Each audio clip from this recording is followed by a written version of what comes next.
Bonjour tout le monde, bienvenue à ce nouveau rendez-vous de Folie douce. Ici Yvan Bugeaud. Notre premier invité aujourd'hui, Alex Saraf, vient nous présenter son livre « La psychologie pour apprécier l'humain ».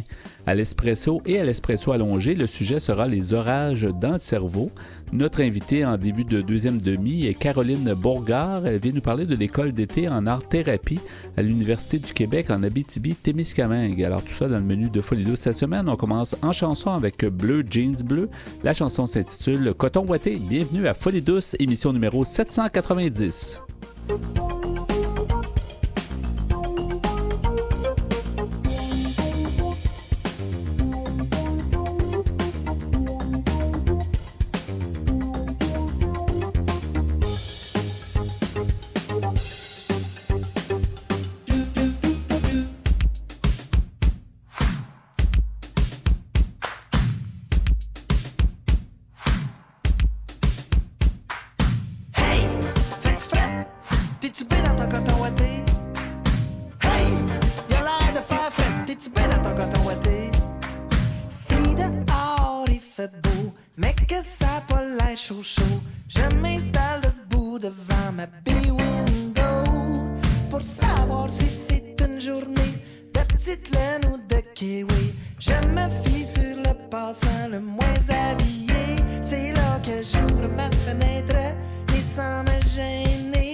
Que vous soyez au boulot ou dans l'auto, à moto ou à vélo, en manteau ou en speedo, vous écoutez Folie douce. J'ai le plaisir d'accueillir mon invité qui est Alex Saraf. Bonjour Alex. Bonjour. Bienvenue à l'émission Folie douce. Merci. Oui, tu viens nous présenter un livre que tu as écrit, La psychologie pour apprécier l'humain. Et on va en parler définitivement. Tu es professeur de psychologie au Cégep Saint-Laurent depuis déjà de nombreuses années.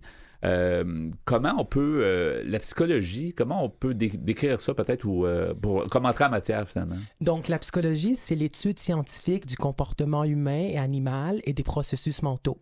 Donc, les processus mentaux, ce sont des réactions qui se passent dans la tête qu'on ne voit pas et qui influencent, qui déclenchent les comportements. Puis les comportements, ce sont des actions ou réactions observables et mesurables d'un organisme en relation avec son environnement. Ça, c'est dans le Psychologie en direct, le livre deuxième édition. C'est-à-dire, ce sont des gestes que l'on voit. Ce sont des actes, des actions que l'on regarde, qu'on n'a pas besoin de microscope pour le voir, on peut le voir à l'œil nu. Oui, un professeur au cégep, qu'est-ce que ça a l'air un cours de psychologie finalement? Est-ce que tu enseignes les rudiments? J'ai enseigné tous les cours de psychologie en fin de compte au cégep de Saint-Laurent à Montréal. Ça fait depuis de nombreuses années que j'enseigne. Donc j'ai enseigné et j'enseigne encore initiation à la psychologie, psychologie du développement, psychologie de la santé mentale, psychologie de la sexualité, psychologie sociale, et j'ai donné les cours de communication aussi. Ouais. Donc, c'est un cours de 3 heures avec 15 minutes de pause au milieu, puis 15 minutes à la fin. Donc, par exemple, dans le cours de santé mentale, j'aborde les émotions, la gestion du stress, la motivation, aussi les troubles anxieux, les troubles de la personnalité, les troubles dépressifs, la schizophrénie, le spectre de la schizophrénie et des troubles psychotiques, etc. C'est intéressant. J'imagine qu'il y a une bonne réaction aussi parce que les gens sont entourés de toutes sortes de problématiques psychologiques. C'est stimulant. Il y a des défis là, comme professeur, je pense. Oui, il y a des défis. C'est pas si facile que ça d'enseigner, mais c'est une passion moi, j'adore enseigner. Puis moi, ce que j'ai aussi fait au Cégep de Saint-Laurent, j'ai amené des conférenciers. Et j'ai amené des conférenciers par exemple, j'ai amené Marie-Cécile Labrèche, qui a le trouble de la personnalité limite, puis elle a donné une conférence témoignage sur son trouble de la personnalité borderline, limite au Cégep de Saint-Laurent. Toujours intéressant d'avoir un exemple vivant. Là. La théorie, c'est beau, mais quelqu'un qui en parle de son vécu, c'est bien. Ouais, il y en avait une autre personne qui avait un trouble dépressif, puis en a témoigné. Donc, c'était ça. Là, j'ai fait ma part aussi. Oui. C'est ça, mais il faut amener des fois une question, quelque chose de nouveau, justement, dynamiser la chose et tout ça. Il faut être à jour. Exactement. Oui. Mais, et tu nous amènes un livre, il est très beau d'ailleurs, la pochette, en fait, la devant du livre, et on voit un homme avec qui a l'air très relax, très beau. Puis le titre, La psychologie pour apprécier l'humain, le fameux humain, là, ce qu'on est, finalement, les êtres humains. Oui. Donc, d'où ça part? Pourquoi tu as écrit ce livre-là? Moi, je voulais écrire un livre de vulgarisation en psychologie qui soit accessible à tout le monde, à monsieur, madame, tout le monde, qui vulgarise de façon simple, même avec humour, la psychologie. Donc, il y a 12 chapitres. Il y a le chapitre sur la santé mentale, la psychopathologie. Il y a le chapitre sur la santé sexuelle, la santé amoureuse, l'amour et le deuil, l'adolescence, la dynamique de groupe, les relations interpersonnelles, la violence dans les relations. Puis la santé sexuelle aussi. Je pense que je l'avais dit. Donc là, c'est ça. Puis je voulais aussi passer mes messages. Le sous-titre du livre, c'est « La vie est belle et simple ». Ce sont les gens que la rentrée, c'était compliqué. Et c'est ça, j'ai aimé ce message-là, parce que c'est effectivement ça. Je trouve qu'on se complique la vie. Hein? Oui, puis les gens nous compliquent aussi la vie parce qu'il y a les gens qui vivent qui souffrent de troubles de santé mentale, de problématiques d'adaptation biopsychosociale que les psychologues appellent, que ce soit troubles anxieux, schizophrénie, bipolarité, etc., on les juge. C'est comme ça qu'on leur rend la vie plus difficile. On les stigmatise. Même la façon qu'on leur regarde avec un regard bizarre, comme s'ils tombaient du ciel. On a des préjugés, on pense que tout ce qu'ils disent, c'est de la pure fabulation, etc., que tous les schizophrènes sont agressifs.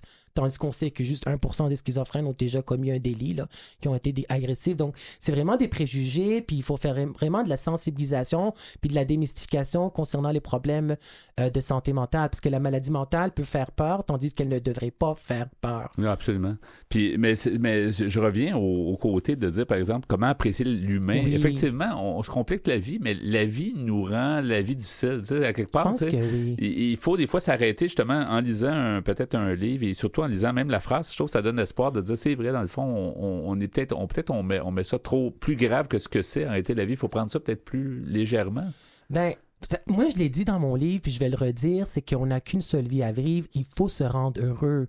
Ça, c'est important. Puis le message aussi, il y avait plusieurs messages que je voulais passer dans mon livre. C'est aussi la mosaïque humaine. La mosaïque humaine, c'est que chaque personne est unique. Alors, chaque personne a son style de personnalité, son tempérament, son caractère, ses forces, ses points améliorés, son vécu subjectif, ses expériences, etc., sa famille, ainsi de suite. Donc, il n'y a pas de trajectoire de vie qui est pareille qu'une autre. Puis, un des slogans à l'Ordre des psychologues, comme nous le disait Rose-Marie Charest, l'ancienne présidente de l'Ordre des psychologues du Québec, chaque personne a son histoire. Donc, ça, c'est important aussi de voir toujours la personne avant de voir le trouble de santé mentale. Parce qu'on voit toujours le trouble de la personnalité, la bipolarité ou surtout la phase maniaque. L'étiquette, on dit que la personne est folle, tandis que la folie, ça n'existe pas. Il y a des comportements qui sont plus inhabituels, qui sont moins communs, et des comportements qui sont plus atypiques que j'appelle. Donc aussi, la page couverture, c'est pour la psychologie positive. Il est là, il est souriant. C'est la technologie de l'information, de la communication. Puis c'est aussi la psychologie positive, de prendre les négatifs, de le tourner en positif, parce que c'est que nous tue pas, nous rend plus fort, puis on est résilient. Puis ça, j'y crois à ça. Puis il faut donner cette force-là aux gens. Et surtout que les gens comprennent qu'ils sont uniques et qu'ils font partie de la mosaïque, comme tu dis. J'aime l'image, parce que c'est vrai que chaque personne est unique, puis même avec les côtés dits négatifs, il y a certainement une créativité peut-être plus développée. Tu sais, des fois, on remarque ça que les gens qui sont hors normes, si tu veux, amènent quelque chose de positif au niveau créatif. Alors, tout le monde a son... Parce qu'il y a des déficients mentaux qui ont le syndrome du savant, par exemple, qui ont l'intelligence musicale ou l'intelligence logico-mathématique. Pensons à l'autiste dans le film Rayman, par exemple, c'est une histoire vraie. Ouais. Van Gogh souffrait aussi de bipolarité, etc. Donc, dans les phases maniaques, c'est lui qui faisait de belles peintures. Il y a Virginia Woolf qui était bipolaire et dans ses phases maniaques, c'est là qu'elle écrivait. C'est une grande écrivaine qui malheureusement s'est suicidée à la fin. Mais je veux dire, elle dans ses phases maniaques, elle était plus créative. Ouais. Donc, on a cette sublimation-là de prendre le négatif puis de le transformer dans des énergies positives. On dit souvent que s'il n'y avait pas justement des gens un peu extrêmes, ben ça serait plate, ça serait trop monotone. Là, moi, c'est vrai. Mais moi, ce que j'avais remarqué, c'est que la différence dérange, je pense. Alors que la différence ne devrait pas déranger. Moi, je dis, c'est pour cela que les couleurs de l'arc-en-ciel sont de couleurs différentes, puis les fleurs de la vie sont de couleurs différentes, mais tout aussi belles et éblouissantes. Ouais. Tandis que l'originalité, ça dérange. Quelqu'un qui est plus original, qui a des comportements qui est pas comme dans le moule, qui est pas comme tout le monde, qui est un petit peu excentrique. Tu sais, ils vont être jugés, ces gens-là, malheureusement. Puis moi, j'ai beaucoup d'empathie envers ces gens-là. Puis il faut qu'on développe notre empathie envers les gens qui ont des troubles de santé mentale. Oui, Alex, donc tu as écrit un livre, La psychologie pour apprécier l'humain. Tu es professeur au Cégep. Oui. Comment on pourrait se prémunir quels seraient les trucs peut-être pour conserver une bonne santé mentale ou une bonne psychologie ou un bon état d'être? Moi, je crois à l'intelligence émotionnelle de Daniel Goleman. Il y en a 5 caractéristiques, mais habituellement, on enseigne 3, puis il y en a 3 dans le livre de psychologie au niveau collégial. Donc, c'est de développer l'empathie. Ça veut dire d'être capable de se mettre à la place de l'autre puis de comprendre ce que l'autre vit. Mettre à ses souliers de quelques instants, qu'est-ce que cette personne-là vit, qu'est-ce qu'elle ressent, comment elle pense. Puis avoir de bonnes relations interpersonnelles qui sont satisfaisantes. Parce que les relations interpersonnelles peuvent être nourrissantes et enrichissantes, mais peuvent être aussi à la fois compliqué puis déroutant parce qu'on est des gens différents, parce qu'on a des points de vue divergents. Puis c'est aussi de connaître et de maîtriser ses émotions. Ça, c'est l'autre composante. Ça, c'est pas toujours facile. C'est pas toujours facile, puis c'est ça d'être capable de gérer mes émotions, d'être capable de savoir que derrière ma colère, j'ai souvent de la peine. D'être capable d'exprimer sa colère aussi, d'être capable de s'affirmer, d'être capable de me connaître, de connaître mes limites. Qu'est-ce que j'accepte? Qu'est-ce que je n'accepte pas? D'être bien dans les relations amoureuses, amicales, professionnelles, estudiantines, qui sont enrichissantes. Les gens qui nous font du bien. Puis les gens qui nous descendent, qui sont pas bons, qui sont manipulateurs, qui sont pas bons pour notre estime de soi, mais c'est de s'en éloigner de ces bourreaux-là. Oui, oui. Mais ça, des fois, c'est dur d'avoir une perspective sur soi-même. C'est ça, hein? On est dans un feu roulant, puis le quotidien, puis le week-end, à peine 2 jours pour certains. D'autres, c'est même pas ça. Donc, c'est difficile de prendre un recul. Alors, il faut se garder du temps, quoi. Il faut avoir des périodes pour juste prendre du temps pour soi, puis juste réfléchir. Prendre du temps pour soi, puis de dire ça, aujourd'hui, ce soir, j'ai envie d'aller au cinéma, puis j'y vais. Je veux aller danser, j'y vais. Je veux lire un livre. Parce que les 2 grands malheurs de notre société actuelle, contemporaine, c'est l'anxiété puis la dépression. Donc, il faut pas aussi se mettre tout sur nos épaules, de penser qu'on est superwoman ou superman, puis de prendre beaucoup d'autres travail. Il y a des gens qui sont des bourreaux du travail, qui travaillent 60 heures par semaine, sont pas capables d'arrêter. D'être capable d'arrêter. Si je m'écoutais, je m'entendrais. C'est le psychosociologue Jacques Salomé qui a écrit ce titre-là. Donc, d'être capable d'être en contact avec soi, puis d'être capable d'être en contact avec mes besoins. C'est quoi mes besoins qu'il faut que je comble? Parce que quand je comble mon besoin d'affirmation, d'affection, de développement, d'auto-actualisation, je ressens des émotions négatives, positives. Puis quand je ressens une émotion négative, c'est de dire à quel besoin que j'ai pas répondu, puis d'être capable de s'y répondre avec les bonnes personnes dans le bon environnement physique et social. Et quelquefois, on peut avoir de l'aide, hein, parce qu'il y a peut-être les gens, des fois, de l'extérieur nous connaissent mieux, ou peut-être ils sont plus, je sais pas, objectifs, là, jusqu'à un certain point. Ça, c'est important aussi parce que moi, je dis toujours la blague, en premier cours, je dis à mes étudiants, la blague que les psychologues cliniciens se disent entre eux, c'est la blague des psychologues, que ça prend combien d'ampoules pour ça prend combien de psychologues? Ça prend combien de psychologues pour changer une ampoule? La réponse, c'est un seul psychologue, à condition que l'ampoule veuille vraiment changer. Parce que la psychothérapie, ça amène un changement, puis c'est important d'être capable d'aller voir un psychologue qui va être objectif, qui ne va pas nous juger, qui va nous assurer et qui va avoir une écoute empathique, authentique. Puis il y a des organismes comme Revivre pour ceux qui souffrent de bipolarité ou d'anxiété ou de dépression. D'autres organismes communautaires aussi, des groupes de psychothérapie, ainsi de suite. D'être capable de s'affirmer. Il y a des ateliers qui se donnent pour l'affirmation de soi, la gestion de ses émotions, etc. Il s'agit de juste chercher un peu, mais c'est disponible. Il y a des disponible. choses. Il y a des choses. Par exemple, le Centre Saint-Pierre, c'est un bon organisme communautaire pour la psychothérapie. Puis à Revivre aussi, il y a des ateliers. Ceux qui ont des troubles de la personnalité, il y a l'Institut Victoria, par exemple, qui donne psychothérapie de groupe ou psychothérapie individuelle, et j'en passe. Là, c'est sûr qu'il y en a plein d'autres. Il suffit d'aller voir un bon psychologue, une bonne psychologue dans une clinique spécialisée. Il y en a aussi des cliniques spécialisées pour des cliniques d'anxiété de Montréal. Ça existe aussi. Oui, ben c'est intéressant, non, Alex? C'est intéressant. En terminant, on va mentionner que ton livre, donc, c'est La psychologie pour apprécier l'humain à Béliveau Éditeur. Hein, c'est ça? C'est disponible, ou en tout cas, on peut le demander si on le trouve pas. C'est ça. Le livre a été publié en septembre 2017. Donc, ça fait quand même un bout. Donc, on peut aller dans n'importe quelle librairie, Renaud-Bré, Archambault, Indigo, Bureau Pro, etc. Là. Puis on commande le livre, ça prend 5 à 10 jours ouvrables, ou on peut aller sur n'importe quel site web, bélivoediteur.com, amazon.ca, Renaud-Bré, Archambault, et j'en passe. Alex puis, Saraf, puis c'est version papier, puis il y a aussi la version électronique EPUB. Merci beaucoup. Merci Alex, c'est vraiment intéressant. Je te souhaite bonne continuation avec ton livre et avec des étudiants, tes professeurs donc de psychologie. Merci beaucoup d'avoir été à Folie Douce. Merci beaucoup. À la prochaine. Au revoir. Merci, au revoir.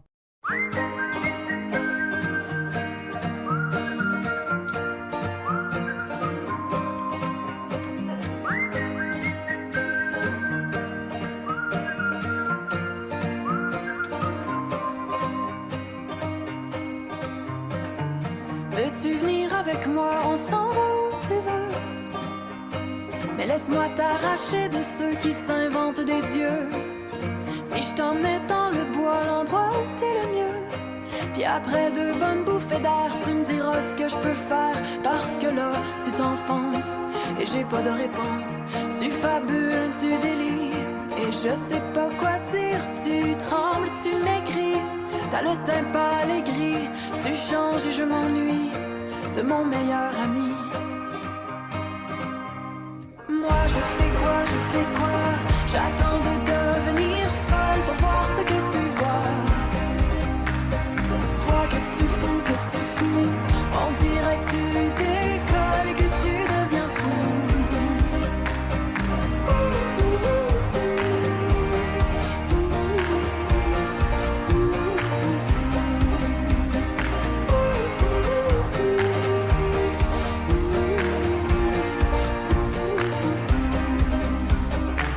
Je découvre la face cachée de ton visage, comme les traits effacés sous une belle image. Je lis dans tes yeux comme dans un livre ouvert, et même si tu le refermes, je peux lire au travers. Et là je le vois, tu t'enfonces à chercher des réponses. Tu fabules, tu délires, plus rien ne te fait rire. Tu mens, tu oublies, t'endors plus la nuit. Tu bois et quoi encore, en autant que tu perdes le nord. Moi je fais quoi? J'attends de devenir folle pour voir ce que tu vois. Toi qu'est-ce que tu fous? On dirait que tu décolles et que tu deviens fou.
Vous avez des commentaires, des questions ou des idées pour Folie douce? Laissez-nous un message sur notre boîte vocale au 514-990-9604.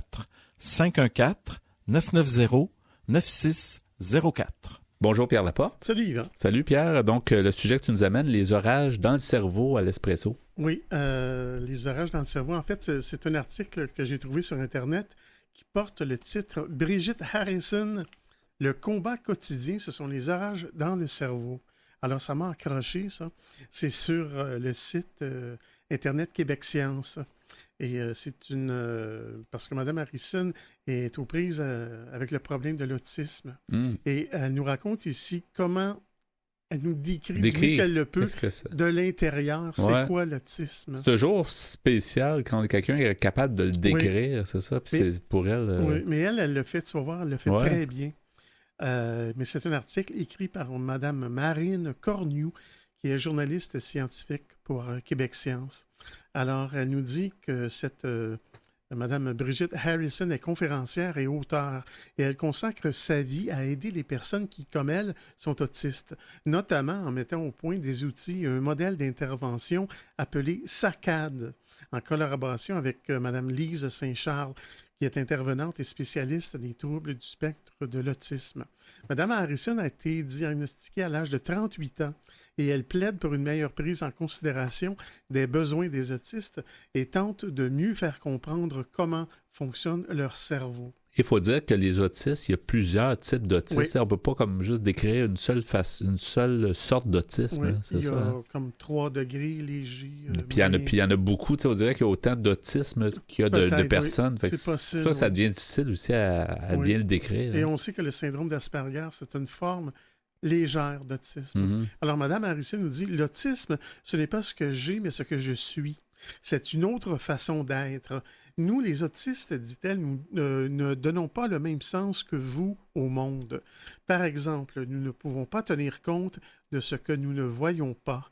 Ce n'est pas un trouble de comportement, pas un problème d'habileté sociale, ni un trouble relationnel ou émotionnel, encore moins un problème de déficience intellectuelle. L'autisme est un problème de connexion. C'est un trouble neurodéveloppemental. C'est physique, c'est involontaire. C'est ce qu'on commence tout juste à comprendre. Elle nous dit en fait 3 choses nous différencient de vous, les neurotypiques. Tu vas voir que dans l'article, Mme Harrison, au lieu de dire les gens normaux, elle appelle les gens normaux les neurotypiques. Alors, toi et moi, on est neurotypiques. On est des neurotypiques, c'est ça. Elle nous dit d'abord la particularité de la perception. Dans une pièce, je ne me mets pas à compter les tuiles que je vois, mais mon cerveau me dit instantanément, sans que j'y pense, qu'il y en a 600. Par contre, quand je vous parle, je dois me concentrer sur vous et me rappeler sans cesse que je parle à un neurotypique. Ensuite, la particularité des représentations mentales. Mon cerveau ne me donne que du concept venu de l'extérieur. Il est statique. Il ne traite que ce qu'il reconnaît. Un autiste a des difficultés de flexibilité et donc de planification. Enfin, la particularité des émotions. Les autistes n'ont pas les mêmes déclencheurs d'émotions que les neurotypiques, puisque leur cerveau est concret et non social. Madame Cornu lui demande « Qu'entendez-vous par cerveau non social ?» Madame Harrison dit « Les autistes sont des aveugles sociaux, entre guillemets. L'accès de leur cerveau au social se fait d'une façon très particulière. Par exemple, si un interlocuteur soupire parce qu'il est fatigué d'être avec moi, je ne vois pas ce signe. Je ne peux donc pas en tenir compte dans mon comportement. On va m'accuser d'être impoli, mais accuserait-on un sourd d'impolitesse s'il ne tournait pas la tête vers quelqu'un qui lui dit bonjour? C'est ça, les signes que normalement quelqu'un percevrait, c'est ça? Je trouve que c'est un bon exemple. Oui, c'est un bon exemple. Elle nous dit « Mon cerveau ne capte pas le social car il est connecté autrement. » Mme Harrison revient souvent sur ce terme, c'est « connecté autrement ». Mme Cornu lui demande « Le cerveau autiste est aussi plus visuel, dit-on. Qu'est-ce que cela signifie? » Mme Harrison dit « Il nous faut voir en temps réel le sens de l'expérience pendant qu'il se passe. Par exemple, si un autiste se fait une petite coupure au doigt, il va réagir beaucoup, non pas à cause de la douleur, mais parce que l'image de son corps est modifiée.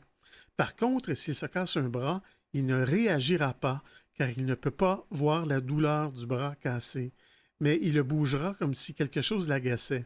Ce quelque chose, c'est la douleur en fond que son corps vit, mais que ses yeux ne peuvent pas aller chercher, ce qui, par le fait même, prive sa tête de l'information en avant-plan. Oui, vu comme ça, effectivement, ça donne une autre perspective. Oui.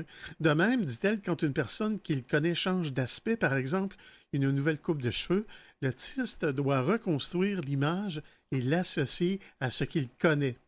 Tout ce travail se fait, dit-elle, manuellement, entre guillemets, comme une voiture manuelle puis une autre à transmission automatique. Plus ardu, là. Pardon? C'est plus ardu. Exactement, oui. Madame Harrison poursuit en disant « Notre cerveau est connecté différemment. Il ne demande pas la même gestion que le cerveau neurotypique ou normal. Il fonctionne comme une transmission manuelle d'automobile. Il nous faut stabiliser l'information parce que le système qui la fait entrer coupe un peu comme si on coupait l'électricité dans une maison. Nous devons donc entrer les infos une à la fois par une gymnastique cognitive de manière consciente. Si nous restons sans électricité, nous avons l'impression d'être derrière une vitre, ce que les gens appellent la bulle. Et dans la bulle, plus rien ne fonctionne. Je ne peux ni penser, ni parler. Je suis en état de veille comme un ordinateur. Mais j'y reviendrai un peu plus tard. Oui, les orages dans le cerveau, c'est une belle description. Merci beaucoup, Pierre, pour le sujet. On poursuit ça à l'Espresso allongé plus tard dans l'émission.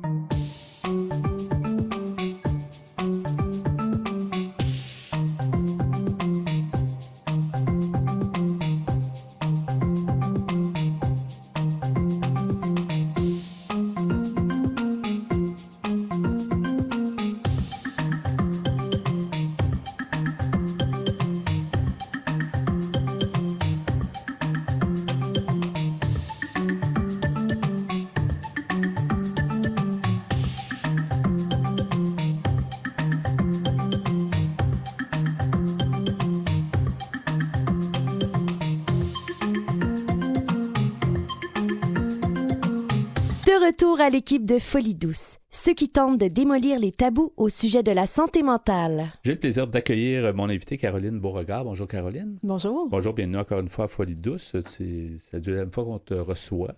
C'est pour le même sujet, mais ça a évolué en fait. Quand on t'avait reçu la première fois, c'était justement, tu nous parlais d'une première édition d'un événement particulier à l'UQAT, donc à l'Université du Québec en Abitibi-Témiscamingue. Voilà, à l'UQAT. Donc, tu es art-thérapeute, tu es professeur en art-thérapie. De quoi il s'agit? On va expliquer justement, on a du temps pour l'expliquer. Mais en fait, c'est ça, c'est l'école d'été en art-thérapie et c'est vraiment un événement qui a été... on a pensé cet événement-là pour les régions. Donc, oui, l'UQAT, c'est en Abitibi-Témiscamingue, le siège social est là. Les programmes en art-thérapie ont débuté là-bas, se sont développés là-bas, mais il y a eu une décentralisation vers Montréal. Okay. Donc, on trouvait ça dommage que les gens de la région de l'Abitibi ne puissent pas avoir accès au programme. Donc, on a pensé à une école d'été qui est un format très intensif de 2 semaines, où les gens peuvent suivre des cours du microprogramme en art-thérapie et donc, d'année en année, arriver à se former comme art-thérapeute. Donc, c'est ça, le but ultime, c'est de former des art-thérapeutes pour qu'eux, à la fois, retournent dans leur région, dans leurs endroits où ils vivent, puis justement pratiquer l'art-thérapie, être des art-thérapeutes d'une certaine façon. Tout à fait. C'est sûr que ce qu'on offre présentement... En fait, il y a 2 éditions de l'école d'été, oui, et on souhaite que ça se poursuive à chaque année. Ouais. Mais la formation en art-thérapie est constituée de 2 niveaux, 2 programmes, donc le micro-programme qui est une première étape, et ensuite la maîtrise. Et là, présentement, on en est rendu uniquement au micro-programme, et le micro-programme ne permet pas aux étudiantes là, de devenir art-thérapeute. Ouais. Donc, mais peut-être que dans le futur, s'il y a plusieurs éditions, elles pourront se former complètement là, pour être art-thérapeute. Mais pourquoi l'avoir justement fait ailleurs? Est-ce que c'est l'endroit qui se prête mieux à ça? Dans le fond, c'est un endroit peut-être plus calme. Je ne sais pas, est-ce qu'il y avait ce côté-là, un peu de, surtout que ça se passe l'été, ça se passe au mois de juin. Les 2 dernières éditions, est-ce que c'est au mois de juin? Oui, tout à fait. En fait, il y a une grande valeur ajoutée à aller dans cette région-là. Juste le côté aussi avec la nature, la proximité. Le campus est magnifique. Les gens aussi, puisque c'est intensif, souvent, ils vont résider dans les résidences étudiantes ensemble. Ouais. Donc, c'est vraiment un moment où elles apprennent je dis elles parce que la plupart, ce sont des femmes. Des femmes, leurs thérapeutes. On a eu quelques hommes, Ouais. mais vraiment, c'est Avis à ces messieurs, Oui. ça serait intéressant. On en cherche, Ben oui. avis de recherche. Avis de recherche, les messieurs sont bienvenus. Donc, c'est ça, ça crée une espèce de dynamique vraiment très intéressante qu'on n'a pas quand on suit des cours ailleurs à Ouais. Montréal. Là, c'est vraiment, on est ensemble. Donc, les gens passent la journée à l'école, dans les cours ensemble. Ensuite, elles vont souper ensemble. Elles vont passer la soirée. Donc, ça, c'est vraiment... les étudiantes nous disent que c'est une grosse valeur ajoutée. Ouais, quelle est la matière donc, que vous voulez présenter pendant cette période-là? C'est quand même intensif, comme tu dis. Mais est-ce que d'abord, il y a beaucoup de formateurs?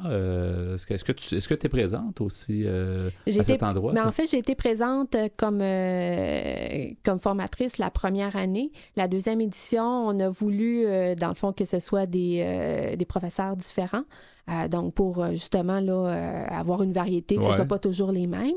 Mais c'est ça, il ne faut pas oublier que c'est une formation universitaire. Ouais. Donc, ce sont des cours de 3 crédits de 45 heures. C'est juste qu'au lieu d'avoir le format régulier, par exemple, de 3 heures par semaine, là, on a 6 jours pour couvrir 45 heures. Donc, on couvre vraiment des cours de 3 crédits qui ont des thèmes différents. On a couvert, par exemple, l'imaginaire en art-thérapie, l'introduction, bien sûr, en art-thérapie, l'approche jungienne. C'est quoi? C'est quoi L'approche jungienne, c'est vraiment, on se base, pas on se base, mais on se penche sur Carl Jung, sa façon de voir les choses et comment ça a été appliqué en art-thérapie. Donc, c'est un cours qui est un peu plus costaud, mais puisque la formule intensive, là, on n'est pas en théorie là, pendant 6 jours. Là. On est vraiment, c'est une alternance en théorie expérientielle. Donc, les étudiantes ont vraiment les mains dans la matière. Donc, on crée, parce qu'on n'a pas le choix, là, à un moment donné, là, on peut pas... il faut mettre en pratique, oui, là, on peut pas juste apprendre. Exactement. Ouais. Donc, ça aussi, c'est quelque chose qui est très apprécié, ce format-là là, de l'école d'été. De nos cours en général, parce que même les cours qu'on donne à Montréal, c'est aussi le même principe, là, une alternance en théorie et pratique, là, expérientielle. Là. Si on voulait brosser un peu, sans faire l'histoire au complet, mais l'art-thérapie existe depuis quand? Puis pourquoi ça s'est mis tout à fait on en entend parler justement dans les milieux psychiatriques, entre autres, il y a beaucoup ça, mais qu'est-ce qu'on pourrait dire pour brosser un peu le portrait de l'art-thérapie?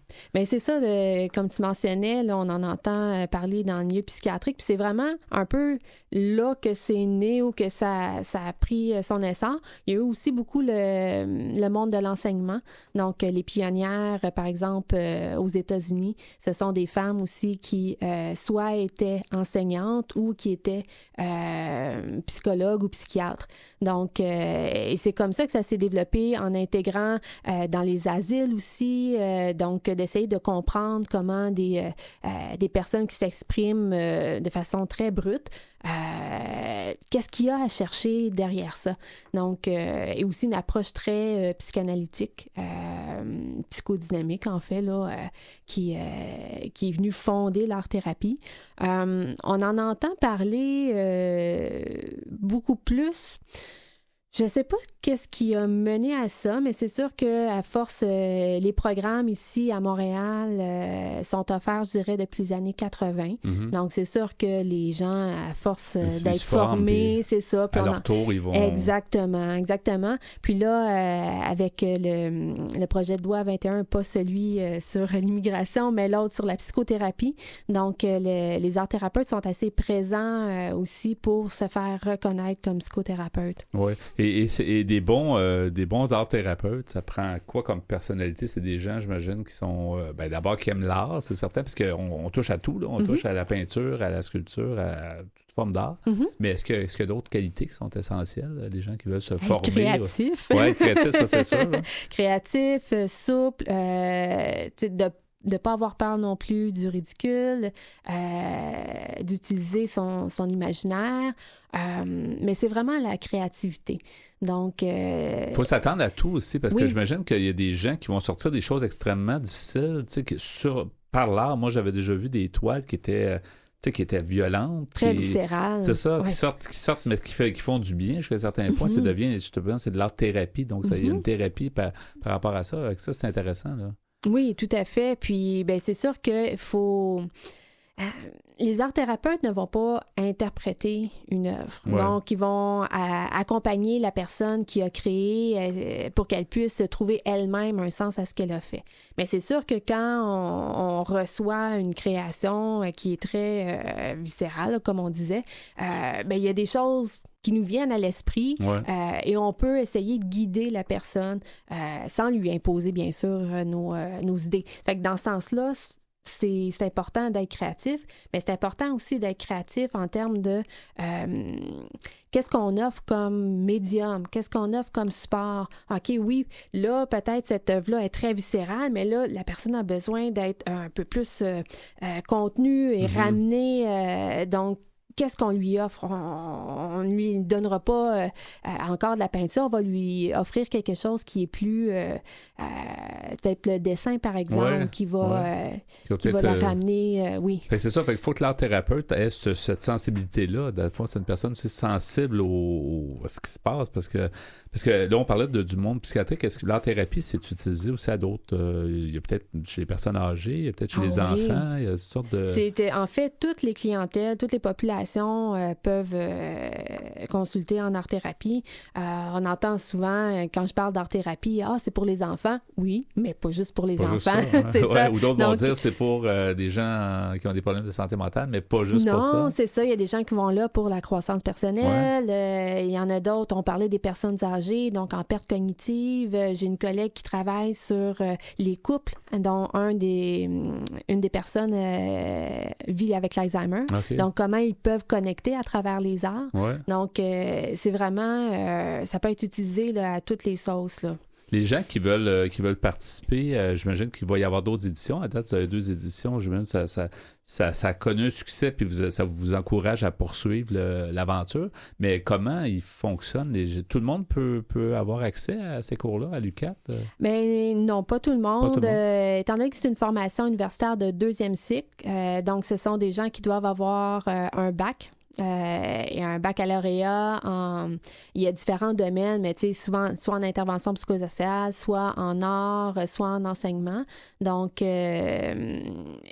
c'est vraiment... Ça vient leur donner une formation, justement, quelque chose, une extension... complémentaire. Dans leur propre profession. Là, oui. C'est ça, quelqu'un peut être enseignant puis pourrait rajouter un peu cet aspect-là. Là. Oui, tout à fait. Mais c'est sûr que, comme je disais, le microprogramme ne feront pas d'elles des art-thérapeutes, mais si elles souhaitent poursuivre à la maîtrise, elles pourront devenir art-thérapeutes à part entière. Là. Et qu'est-ce que vous recevez comme, en bon français, le feedback des gens qui ont participé aux éditions? Est-ce que ça répond à ce qu'ils s'attendaient? Est-ce que vous recevez des commentaires intéressants? C'est très positif, vraiment, autant pour le contenu des cours, les formateurs, que justement l'endroit où ça a lieu, les résidences. Donc, non, c'est vraiment très apprécié.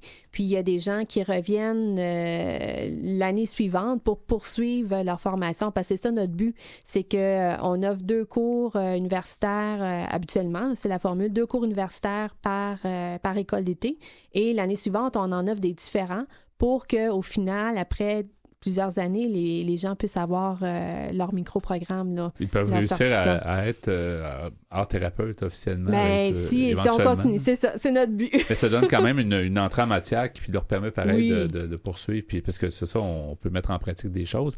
Les gens qui veulent en savoir plus, justement, pour, comme on disait tantôt, donc des gens qui ont un baccalauréat, mais qui ont un domaine connexe à ça, et qui voudraient participer dans ce lieu intéressant et calme et tout ça. Comment ils peuvent fonctionner? Est-ce qu'ils peuvent juste voir un site web? Ou Oui, le site web, je n'ai malheureusement pas l'adresse. On cherche, j'imagine. École d'été en art-thérapie, UQAT, ça devrait sortir là, facilement là, sur Internet.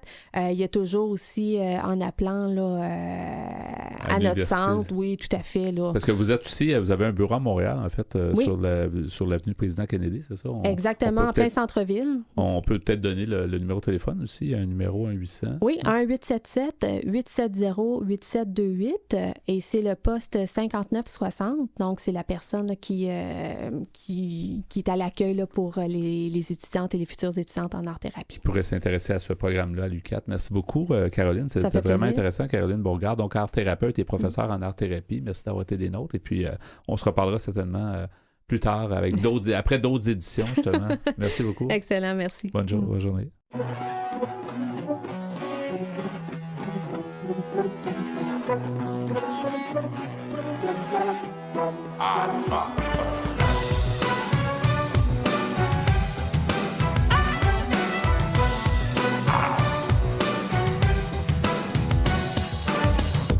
Hold up, les services d'un shérif. Hold up, c'est quoi cette chanson-là? Hold up, je veux plus rendre service. Hold up, je veux plus mourir avec toi.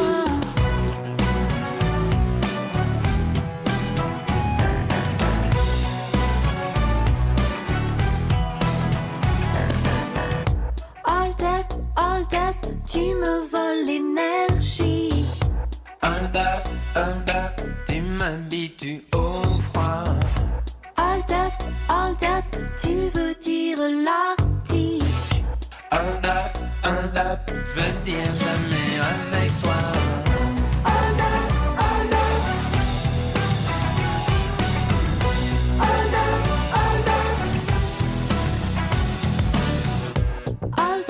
Hold up, trafiquant de cerises.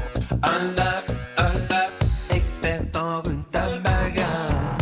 Hold up, tu m'emmènes à Venise. Hold up, je veux pas mourir avec toi. Hold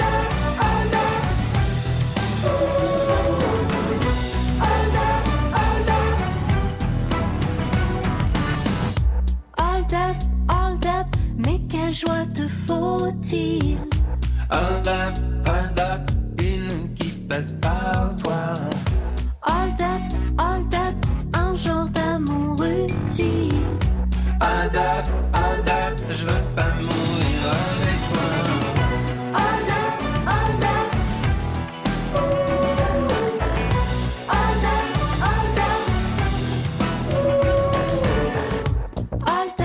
Hold up, t'aimes qu'on t'assassine. Hold up, j'aime aussi comment je le vois. Hold up, tu sais, je te quitte. Hold up, je préfère ne pas. Hold up. Hold up. Hold up. Hold up. Hold up.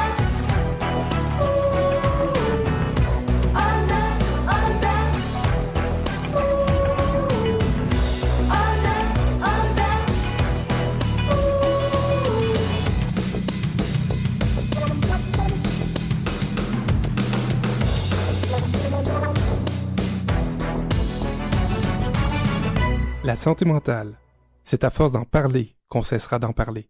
Vous êtes à l'antenne de Folie douce. Nous poursuivons au micro avec l'Espresso allongé et le sujet, les orages dans le cerveau, Pierre. Oui, d'après un article de Mme Marine Cornu, qui travaille comme journaliste scientifique pour Québec Science.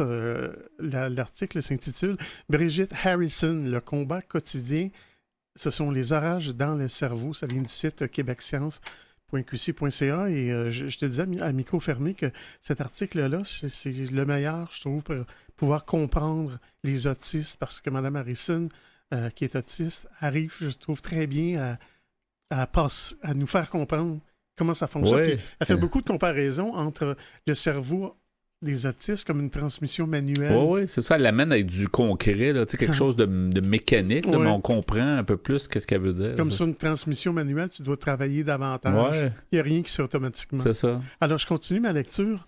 Mme Harrison nous dit « Quand vous devenez un bon conducteur manuel, les gens ne peuvent plus savoir, vu de l'extérieur, si votre cerveau est manuel ou automatique. C'est-à-dire les gens normaux, nous, on est... Moi, je suis assez bon en conduite manuelle. Toi, Non, moi, je suis... pas mal, ouais. C'est toujours des automatiques que j'ai. Alors, elle nous dit, comme plus rien ne paraît, les gens croient que je ne suis plus autiste ou que je suis guéri. Mais dès que la situation se complexifie, mon cerveau redemande de l'aide. Et là, mon autisme redevient apparent. Le combat quotidien, ce sont les orages dans le cerveau. Si je ne peux pas gérer l'équilibre interne, il y aura un orage à l'intérieur de ma tête et tout m'échappera. C'est ce que je trouve de plus cruel. L'autiste est dépendant de l'environnement alors que personne ne semble comprendre ce qui lui arrive. Madame Cornu lui demande « Avant d'agir auprès des autistes, vous étiez travailleuse sociale. Cela paraît en opposition avec l'image qu'on se fait des autistes. Qu'est-ce qui vous a attiré dans ce métier? » Madame Harrison répond, c'est le désir de comprendre le fonctionnement humain.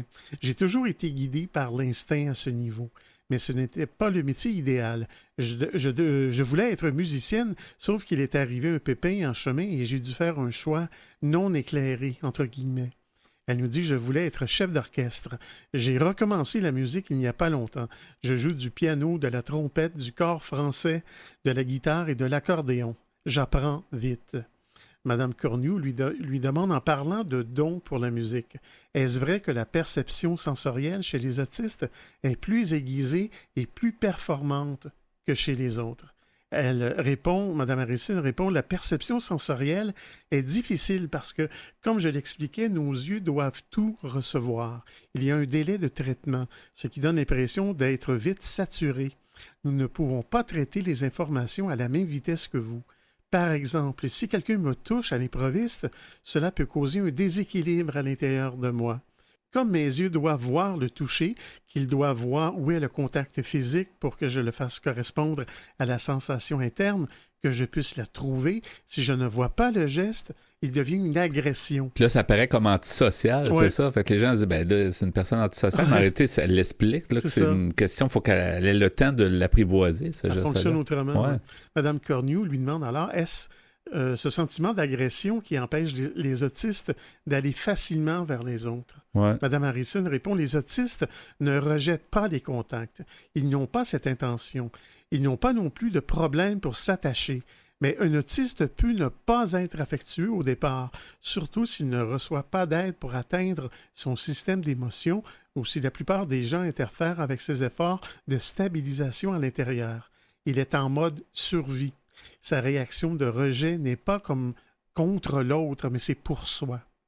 Madame Cornu lui demande ensuite, les autistes donnent parfois l'impression de ne pas aimer être touchés. Est-ce votre cas? Le problème, dit-elle, ce n'est pas le contact, mais la façon dont il se produit. C'est l'improvisation qui est rejetée. Comme par exemple, si je suis concentré à regarder quelqu'un qui me parle dans un lieu public et qu'une autre personne passe et me touche ou me frôle, je ne peux plus rester concentré sur la personne qui me parlait, car ma tête cherche à traiter l'information du toucher. Toute ma concentration va s'en aller faire ce travail. Je n'ai pas le choix. Je dois m'en occuper. Donc, tout est vraiment plus difficile. Oh oui, tout est... non, c'est une gestion, ouais. C'est assez épuisant. Vu de notre côté, c'est épuisant. J'imagine ouais. qu'on s'adapte à ça là, quand on est autiste. Mais, ouais. Ils n'ont pas le choix. Oui, il n'y a pas le choix. Madame Cornu lui demande ensuite, vous avez reçu le diagnostic d'autisme à l'âge adulte, c'est-à-dire à 38 ans. Et comment avez-vous réagi? Elle nous dit, j'essayais depuis longtemps de faire ce qu'on me disait de faire, mais c'était toujours difficile.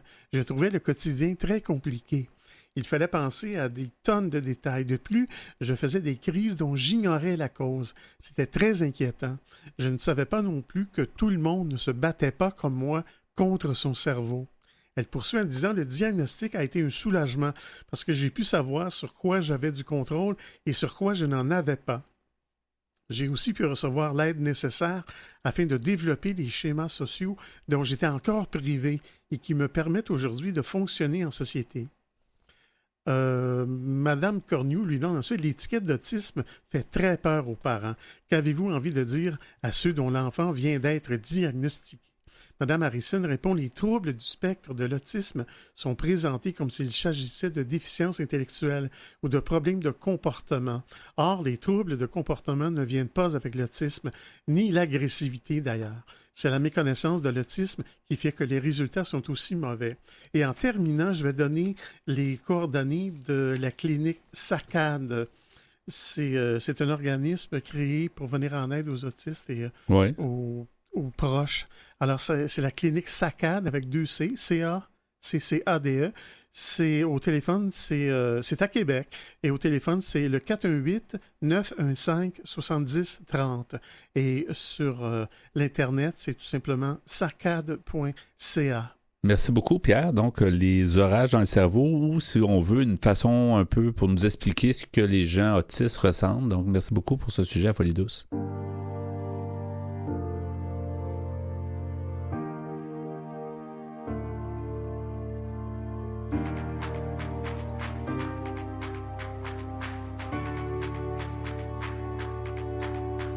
Alors Lise, comme ça ce soir, on est parti. Je te pensais pas comme ça, avec des airs un peu timides. Je me suis paumé cette nuit dans la ville, et aussi un peu à cause de toi.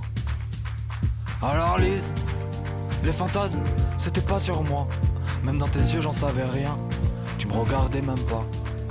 Et ce soir, enfin ça part, on dansait comme des fous. Les mêmes watts et les sens jouaient de nous. Alors Lise, dis-le-moi, que c'était pour une fille, je t'en voudrais pas. C'est vrai qu'elle est fort jolie, elle a le type de corps qui te tourne la tête. Quand elle parle tu ris aux larmes, et entre nous c'était pas la fête. Alors Lise, dis-le-moi, que c'était pour une fille, je t'en voudrais pas. C'est vrai qu'elle est fort jolie, elle a le type de corps qui te tourne la tête. Quand elle parle tu ris aux larmes, et entre nous c'était pas la fête. Alors Lise, comment ça? Explique-moi. Quand on se voyait blotti contre moi, ton cœur chaviré, t'as pleuré et ri. À la fin, un peu moins, et j'ai compris. Alors Lise, je t'aimais bien, mais je vais partir, c'est mieux. Je te le dis, j'éprouve plus de haine. Vous pouvez vivre sereine. Je l'ai vu, tes intentions. T'es jeune, et moi aussi, on a la vie encore. Alors Lise, dis-le-moi, que c'était pour une fille, je t'en voudrais pas. C'est vrai qu'elle est fort jolie, elle a le type de corps qui te tourne la tête. Quand elle parle, tu ris aux larmes, et entre nous c'était pas la fête. Alors Lise, dis-le-moi, que c'était pour une fille, je t'en voudrais pas.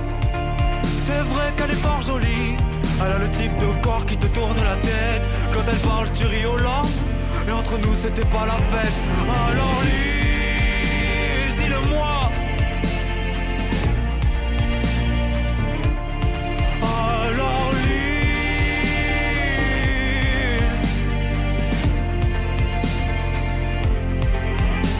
Alors Lise, dis-le-moi, que c'était pour une fille, je t'en voudrais pas. C'est vrai qu'elle est fort jolie, elle a le type de corps qui te tourne la tête. Quand elle parle, tu ris aux larmes, et moi je m'arrête. Vous souhaitez écouter l'émission Folie Douce au moment qui vous convient le mieux? Branchez-vous sur notre site web pour accéder à notre canal radio sur YouTube. antenne.qc.ca, antenne.qc.ca. Pour terminer ce rendez-vous de Folie Douce, Pierre Laporte, on va nommer les chansons entendues cette semaine à l'émission. On a écouté en début d'émission Coton Ouaté. Oui, de Bleu Jeans Bleu. Qu'on aime de plus en plus, finalement, oui. Un petit groupe. On aime la danse. Très rigolo. Oui, c'est avec le kick et tout. Oui, tu l'as fait tantôt. Oui, la chorégraphie est excellente. On a écouté Fou. De Andréane A. Mallette. Dans la deuxième demi, Hold Up. De Jean-Louis Murat avec Morgane Imbeau. Et à l'instant, alors Lise. De Fouet. Oui, voilà. Merci beaucoup pour le choix musical. Merci aussi pour ta mise en onde. Bienvenue. Ainsi que pour tes blocs espresso, tu nous as parlé des orages dans le cerveau, un peu la façon de mieux comprendre l'autisme. Alors, ouais. Ça a été très instructif. Notre invité en début d'émission, Alex Sarraf, nous a présenté son livre « La psychologie pour apprécier l'humain ». On a eu Caroline Bourgard qui nous a présenté l'école d'été en art-thérapie à l'Université du Québec en Abitibi-Témiscamingue. Alors, tout ça, c'était pour le menu de Folie Douce cette semaine. C'est Yvan Bugeaud à l'animation. Bonne semaine à tous et à la prochaine Folie Douce. Au revoir.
pop pop pop pop pop pop pop pop